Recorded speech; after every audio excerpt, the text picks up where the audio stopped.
Welcome, ladies and gentlemen. I'm the Serious Strategy Gamer, and we are finally returning to Command Modern Operations, where we're playing Tiger 5, the 5th scenario in our Let's Play in the Persian Gulf between the US and Iran. So, this is the scenario following, of course, Black Tiger 4, where we were playing as Iran. This time we are playing as the United States again.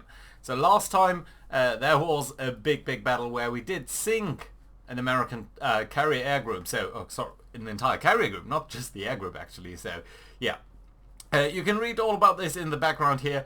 8,000 US Navy personnel died. It was a very bad day for the US that we played over there. Now, we are playing the revenge scenario here. And this is a very complex scenario, so I'm guessing that the first episode here will be just looking at our forces and setting up the first moves. And if you want to go a little bit more to the action, you will probably want to skip this episode. You can read all about this. The interesting bit here about the background is this bit over here, that we will be having some fictional aircraft actually. So the F-14E Tomcat 21, so the Super Tomcat basically, prototype. A couple of these Super Tomcats were rushed into production, and we are operating them with another experimental air missile, the AIr M152.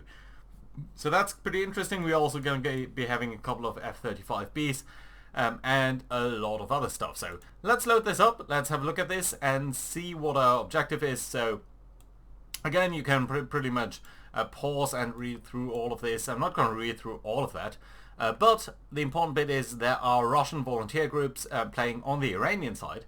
So they are going to have MiG-29s, and that is, so the advanced flankers, that is definitely going to be quite interesting. So the other important thing is that the use of nuclear weapon is not authorized. This may be rescinded. So honestly, I've never seen nuclear weapons in command, so this is going to be interesting because I don't know whether that is going to be changed or not, but we are going to see. Let's begin the scenario here, and of course, as always, make sure that the view here does not include the Sentinel. Yeah, no, I think this is fine. Is that actually true? I do not want the Sentinel map. I just want, yeah, like this. Weird. Okay, let's look at our task groups. So, of course, we want to get to Iran. Our objective is actually to move into this square here with our carriers. So that does mean we have to maneuver through the Strait of Hormuz, where last time as Iran we did sink quite a couple of vessels. And of course you can see all of these Iranian installations over here. Some of them we don't really know the location of.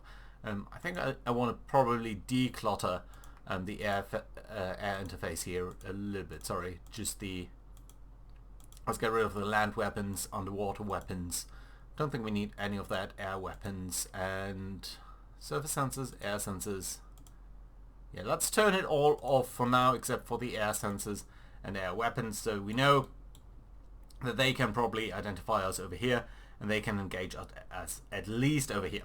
Of course, there are many more installations that we currently don't know of. These are pretty much only the fixed installations that we do think are here. And you know what? All of these guys here are probably hostile, so let's mark them as such.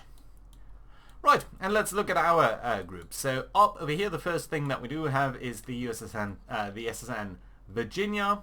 No, sorry, the USS Texas Virginia class nuclear-powered attack submarine with a couple of Tomahawks. It's not quite as many. I think some of you suggested that they would have up to 50 Tomahawks. These guys don't have quite as many, but they do have a couple of torpedoes as well.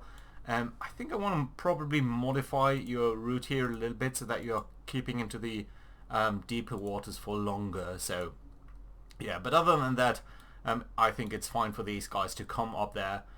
Yeah, just under the layer is perfectly fine for me, just creeping ahead and trying to find the enemy.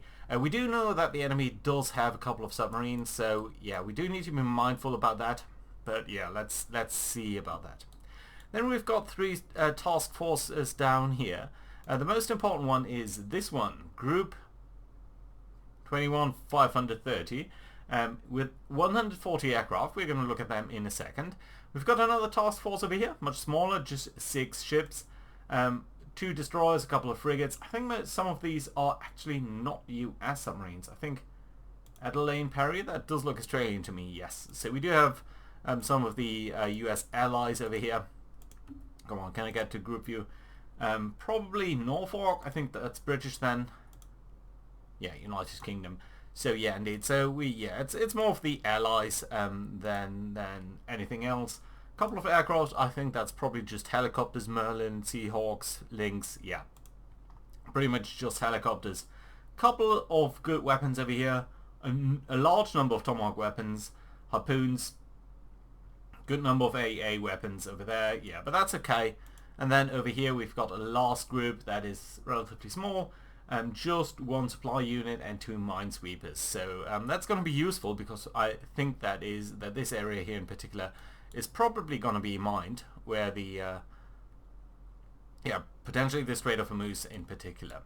Right, and then lastly, the last thing that we've got over here is the Tennessee and Ohio class submarine. So that guy does have, and let's switch this on for a second here, land weapons. So what's your range? Can we see that? You've got the Trident 2 with a range of 6,000 miles. So that's basically what, everything? No, it cannot be just everything, is it? Land weapons? Is it surface weapon? No. Weird. But it's a very 6,500. So yeah, it's probably just half the world or so that these guys can reach with nukes. So we've got how many? 24 missiles, each with 8 warheads. So that's a pretty over 160 missiles there. So yeah, that's pretty devastating. But let's look at our main task groups for now. I think again these guys here will probably just want to come up a little bit into the front of the first group over here, which we're going to send up like that. And these groups should also interfere and just try to come into this area. Now you can of course click over here and then click on the aircraft, but I always find that a little bit yeah, well, the overview isn't great. So what we can actually do is when you click at mission editor over here, there's, I think, a slightly better overview of the overall forces that we've got. Although, unfortunately, I think we can't switch around that. So we've got a couple of helicopters, the SuperHornets that we did talk about. That's pretty nice. No, sorry, that's not the ones that we talked about. The Tomcats, 12 SuperTomcats. These guys are very nice. This is the hypothetical unit, but still, I think it's very interesting. The F-14, of course, was very renowned for its extremely long range, and I think these guys probably do have quite a bit of staying power in the air. Can we see that somewhere? Well, I mean, you can see it sort of over here, 800-mile strike radius. That's pretty nice. Sorry, that's pretty nice. And these guys in particular are carrying the AIM-152. Again, a hypothetical unit as far as I know, but it does have an enormous range for an American weapon at least, of 160 miles with a good hit rate. So these guys are going to be godsend because, yeah, Russian missiles are generally a little bit longer range, and the US doesn't really have anything that does match that usually. So the AIM-120, our more usual weapon that probably a couple of these Super Hornets are carrying. Do we know about that? Yep, the AIM-120C. So yeah, 60 miles. It's nice, it's a good weapon, but yeah, I think with the AIM-152 here, we might have something better. That is for sure. We only got 12 of these aircrafts. We definitely have more Super Hornets here of the F-type, and I'm guessing some of the E-type. Yeah, so about 100 Hornets or Super Hornets of either the single-seater or double-seater variant. They're going to be nice, they're going to be extremely useful, they're going to be our bread and butter. We do have a couple of Growlers. That is also always very good to have some of these electronic warfare capable units. Then we've got a couple of Hawkeyes, yeah, so early airborne warnings, these flying radar dishes basically. A couple of helicopters. These guys will mostly be used against anti-submarine, so in an anti-submarine warfare duty. So that should be nice. And then we've got the F-35B, the F-35B, the Lightning. I'm not a big fan of this aircraft. I think this aircraft is it's such a weird, ultimately such a compromised design. specifically due to the fact that the B variant does have this utterly weird fan intake over here that basically enables it to be on a vertical takeoff and landing capabilities. But honestly, I think the Marines really did a number with the Joint Strike Fighters on everyone else, simply because when would you ever use that? When would this capability ever be useful when you do actually have a carrier where you could fly the F-35C? And even the F-35C, because it must share so many characteristics in the airframe with the F-35B, does suffer from putting all of these compromises in. Just to fit this in, I think it would have been way better to design a naval or an updated variant of the F-22. I think it's a much better aircraft, specifically because it can carry much more than the F-35. And specifically in the horizontal takeoff capabilities. If you are actually taking off horizontally, these guys cannot carry much. They can barely carry any anti-air missiles. These guys can, just because I think they're not actually in the vertical takeoff configuration over here. So yeah, they are still using the catapult, and that's fine, because in any circumstances you will be having a good airfield where you're using aircraft like these. I don't buy the argument that you use them from some improvised forward operating base where, I mean, how are you going to operate them from a forward operating base if you're not bringing in all of the support systems that you do need to fly such a system? You must bring all of that in to fly it. All of the missiles, all of the electronics, all of the refueling capabilities, and you're telling me you cannot then also bring in some tar and some improvised airfield? I don't quite buy that. So yeah, sorry for going on a tangent there. I hate the compromises that went into the aircraft, but it is still a very potent aircraft in our arsenal over here. Of course, the main thing about it is down here somewhere. Oh yeah, over here. That it has a very small radar signature, so we can basically fly these guys around and just keep them, specifically if we are not exposing them from the rear, detecting them should be relatively difficult for the enemy. So these guys will be relatively well suited to come in close to the enemy, so that is going to be super useful. Right, so let's take a look at these guys, how they are set up right over here. We've got, again, all of these growlers, that's fine. Then we've got the lightnings. All of you are in an anti-air configuration with only internal. That's pretty good. So that does mean you have lower radar signature and you're basically in an anti-air loadout. Can we arm you anything in any other configuration? We can. We can specifically give you some bombs, which I think might be actually nice. So I'm not going to go with this configuration because it does carry some external stuff, and that does mean you're carrying basically these bombs on an outside pod, and then again that means that your radar signature is going to go up. So yeah, not something that I do want to do. We could carry 2 of these bombs or 2 JDAMs.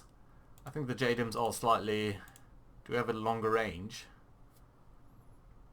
12 miles, and you guys have what, 4 miles. On the other hand, just how big are you guys? Paveway, you have 130 damage points, and you have 303. Land structures.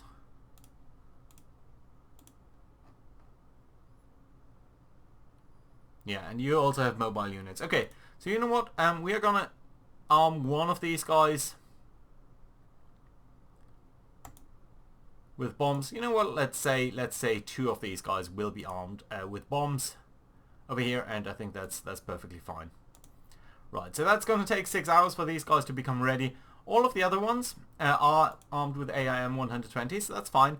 Let's launch Bulldog 1 and Bulldog 2. I think these guys will be extremely useful to come in closer, have a little bit of a look over here at what the enemy has, and then we can scout ahead basically that way. Right, and then we've got the Super Tomcats. All of you guys are with the AIM 152. That's perfectly fine. Again, we did look at them already. Perfectly high range. I love it. Very nice for us. So yeah, I like it. Do we want to launch one to maybe experimentally find out something? Well, let's see. Can we also... Let's check whether we can arm you with anything else. I would guess so, but I'm not sure. Yeah, so with... Oh, you're carrying 8 of these missiles. That's so nice. That's extremely good for us. You could also carry, like, bomblets or stuff. Yeah. But I think for now, your guys are best used in this sort of standoff long-range configuration here. Right, and then, well, the Growlers are just going to be offensive OECM. Are you carrying anything? Just ports. Couple of C7. You're having a range of 60 miles. That's perfectly alright. More Super Hornets. Couple of you with bomblets. Couple of you with anti-radiation missiles. That's nice. What's an RGM? Also an anti-radiation, I'm guessing. Guide missile. Yes, anti-radiation. And then helicopters. Ooh, these guys are minesweepers. Interesting. More anti-air loadouts here with the Super Hornets. So yeah, and a large number of Seahawks, helicopters, all of that. And then more Super Hornets here. Oh, these guys are... We have a lot of anti-radiation guys over here. That's perfectly not alright. Right, so before we end the episode, let's set up a couple of mission points. So we are going to define an area like such. So that's always a square. Let's move these guys a little bit. So we want to design an anti-submarine loadout, sorry, an anti-submarine area patrol. So I usually do that as sort of a cone that goes outwards. So any submarine within this cone should be spotted. It would be relatively late if it's just ahead of these guys. But yeah, I think this way is fine. So that's about, well, 20 miles out. 31 miles out maybe from the target. And if it's closer than 12 miles already, I think we're in deep trouble anyway, so yeah, that's alright. So I think this would be a very nice thing. What we do want to do, of course, is define these things as a rotating bearing towards this group. So that means basically as these guys are turning around, as they are moving, and this does stay like that relative to the group, which is perfectly alright and exactly what I want to do. And we're going to add a new mission over here. The mission is going to be an anti-submarine warfare mission for the carriers, which I think is perfectly fine. Patrol, and it's going to be an anti-submarine warfare patrol, of course. And that's alright. Good. So yeah, that does define that. We are going to be setting up units towards that shortly. I also do want to define another combat air patrol area, basically, so that we do have some aircraft in the air at all times to engage things that might be coming in towards us. So the way that we're going to do that is we're going to define a new area. And I don't want to do that exactly over the carriers because I don't want to give away exactly where we are. Just maybe a little bit offset, a little bit towards the enemy over here. I think that's going to be perfectly alright. So yeah, let's set that up like over here. I think it's alright. And we're going to define a new mission over here, and that's going to stay where it is. I think that's alright. And we are going to give that the Combat Air Patrol, which is going to be a patrol mission and an anti-air warfare mission, patrol. Yeah, that's okay. And what we also want to do is we're going to deselect our reference points, and we're going to define a new area which is going to cover all of this area over here. So basically up until over here.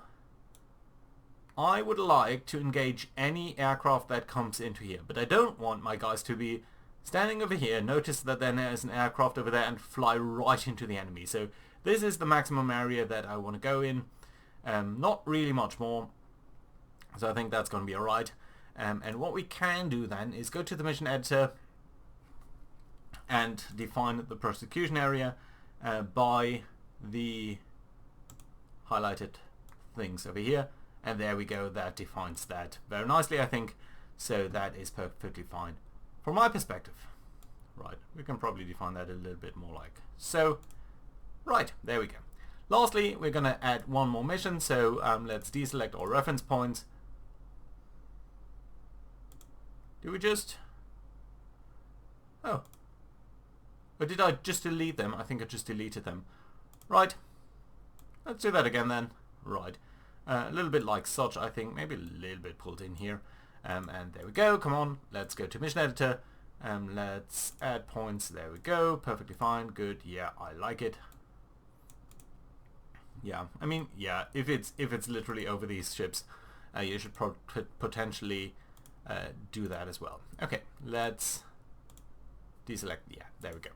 Let's define a new area. And over here we will be sending our well, maybe a little bit more like here.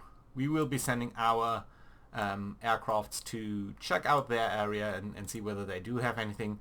So that is a new mission area where we are saying airborne early warning, and that is a patrol mission of, yeah, probably anti-air patrol. No, it's actually support, I think. Yeah, there we go. Over here, we are not going to use the 1/3 rule. So that means that only 1/3 of the aircraft is going to stay on station. But we do want to say that we want to keep exactly one aircraft on this path. That should be fine. Then we're going to assign all of these guys towards that. So we'll try to have one of these guys in the air at all times. Right. We should also do one more thing over here, and that is define the mission AMCONs. And that is the AMCON setting. We're not going to interrupt that. We're going to say active radar, and that is okay. I do want that. And it should only be active on station, not while you're flying there. Active emissions only on station. Yes. Navigation type, continuous loop, perfectly alright. Good. Very nice. So that does define all of the missions that I want to go for. Let's select this group over here, and let's define on these aircraft here. Let's first grab the helicopters that we think might be good for. So these guys are only for anti-mine warfare. That's okay. These guys here are definitively anti-magnetic. No, so you are also against mines. How about you? You're reserved, but you're available. So let's ready arm you, and I think we're going to arm you with this here. So basically torpedoes. You guys are alright, so let's select you, and let's assign you towards the anti-submarine warfare duties. We don't have that many guys that are ready for that, I'm starting to realize. So right now we only have 4 helicopters, and only 1/3 of these guys can be expected to be on station at any time. So that's basically only 2 helicopters at any time that are going to be responsible for a huge area there, so it's not necessarily great. And you guys are all anti-mining stuff. Yeah, well, okay. That's alright, I suppose. Yeah, I mean, let's assign you towards that as well. That's okay. And alright then. Right, let's deselect all of you. And then I do want to send, let's say, at least 1/3. I do want to have one group over here on the combat air patrol at any time. And I do think that's not the Super Hornets. I think that's like our bread and butter. Well, Super Hornets, but not Super Tomcats. So yeah, you guys are not really the right weapon type. Is it going to be the E variant that's more suited towards anti-air? Yes, it is. So let's have these 10 Sunliners. You guys are all going to be on the combat air patrol. And let's briefly check this guys on the mission editor. So you are going to be defined in groups of 2. That's okay. Single aircraft there. That's okay too. Right, so that does settle that. We do want to, of course, set up an anti-submarine warfare patrol for you guys here as well. So let's deselect all areas. Let's define another area over here and do it somewhat like we did for our carriers themselves. So sort of this cone shape, and make sure that these guys are, of course, going to be on a rotating bearing assigned to you. That should be okay. Let's add a new mission. which of course is going to be a patrol mission, an anti-submarine warfare mission, and the mission name of that is anti-submarine warfare second group. It's okay. Doesn't need to be fancy. 1/3 rule, that's okay. Mission doctrine, how are your MCON settings? Sonar passive. I think you can actually go for sonar active here. But I do not want radar active. Yeah, that's okay. Right, and active emissions only inside patrol area. Good. How was that over here? Mission doctrine.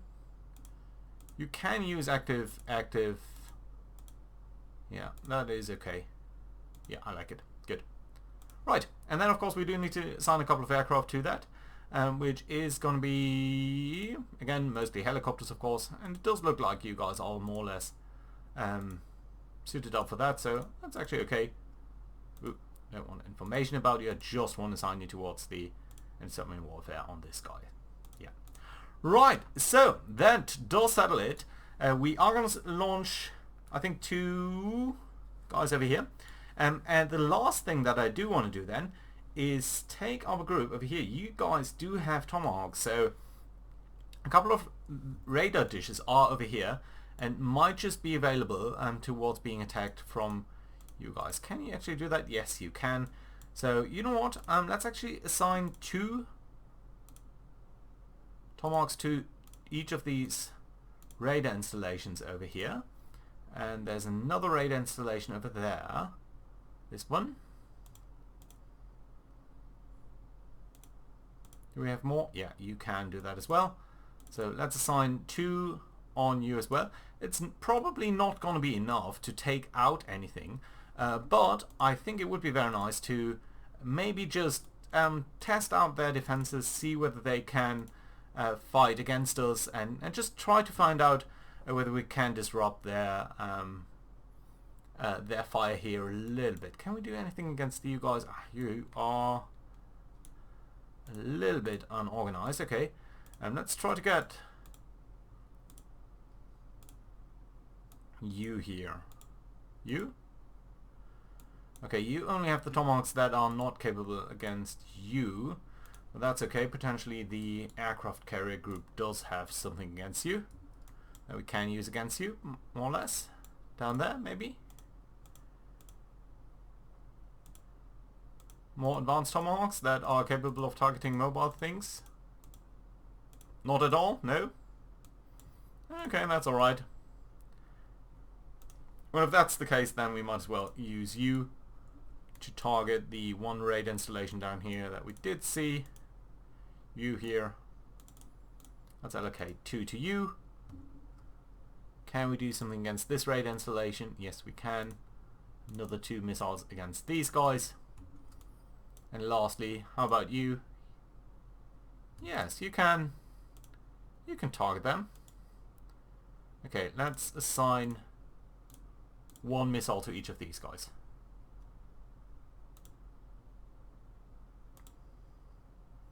That is okay. Good. And then lastly, 1 against you.